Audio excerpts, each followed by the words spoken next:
I'm with David Spears. David is the Global Director of Product Management for Tata Communications. And we were just talking about Microsoft and what Tata is doing to help customers who are concerned about Microsoft's direction for the next couple of years. So David, tell us what you're doing to help customers move forward. Yeah, thanks, Blair. So what we're doing for Microsoft focused organizations looking to go to cloud, looking to go to Microsoft UC, which has been previously Cloud PBX, taking advantage of the Microsoft Office 365 license and moving away from legacy PBX to enterprise voice. We've built and deployed globally enterprise server dedicated Microsoft Skype for Business. And what this does with the latest announcement last week is it supports Microsoft's vision of Teams and Skype for Business Enterprise Server working in unison to provide enterprise voice into what is slated for Q4 of 2018 Server vNext, which is Server 19 of Enterprise Skype for Business Server. So as Teams becomes the new client, which you'll have the opportunity to do a side-by-side client or all-up Teams client. There's also Teams, which is the new features that Microsoft now has available pretty much on every SKU for Office 365. That will become the new Skype for Business online replacement of Teams.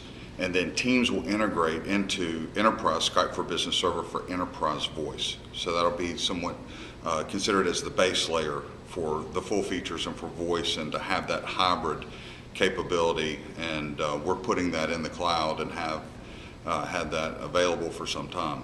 So when you say you're putting that in the cloud, tell me a little bit more about that. Sure. So globally in our data centers, we have 40 plus data centers, over 400 POPs of connectivity. It's Tata Communications. What we've done is we've built out Enterprise Skype for Business as a service. We have that deployed in a private cloud format out of New York, London, Singapore, Mumbai, and regionally have access for customers to have the full experience of enterprise server, also integrated into 365 today, for example, with Exchange Unified Messaging. So with the benefit of the licensing and the features from Microsoft on Office 365, you also have the enterprise server that the enterprises are looking for full features, the security, and dedicated platform to be able to have that rich experience. And where does Teams fit into that? So Teams is coming again as the replacement for what is being looked at today as Cloud PBX with Skype for Business Server Online, and Teams is replacing that. So you get this much more feature-rich capability of the persistent chat feel of Teams, and then you're going to be able to integrate also IM&P and voice and so forth into Teams. And as customers are looking to have the enterprise features of PBX replacement, Skype for Business Enterprise Server that we already have in our cloud will integrate directly into Teams, so you'll have that full feature hybrid experience. So I'm a customer and I know that I want to get to voice, Microsoft Voice eventually. Exactly. What are my options?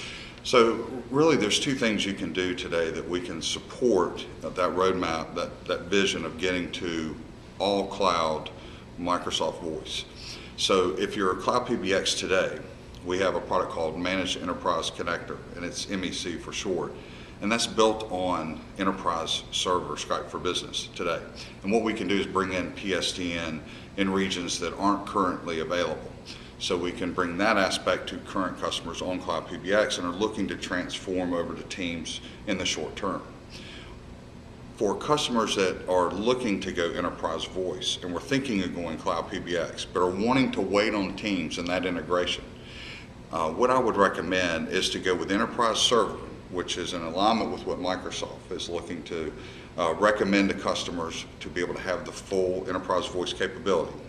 And we can support customers globally on that deployment and then integrate them into Teams so that they can have that connection, they can have that experience, and then when Server vNext, which is Server 19 coming out next year, and that is ready for GA, and it's a side-by-side uplift. So a customer doesn't have to go build out CapEx, doesn't have to stand up on premise Skype for Business server today and then go get new hardware to migrate over to Server V Next, we can do that for them at no charge and do the heavy lifting and migrate them over to the next future server from Microsoft. And what if they want a contact center? What are their options? Well, the good news is because whether we use MEC today for Cloud PBX integration or we do hosted Skype for Business, contact center requires front-end server connectivity, right? That's the integration point, which is available on both platforms. So we can fully integrate with contact center, and we do today. Okay. Any last words of advice for people who are kind of confused by all of this? You know that it's coming in droves from partners, from direct customers, and the one recommendation is I just welcome anyone to contact us. We have people around the world that can really look, at the deep layer of where you are today and how you can get to full cloud tomorrow. What's the roadmap look like with Microsoft, and how we can help support you get there in a way that's perfectly aligned strategically with what's coming. Great. Well, thank you so much. Thank you.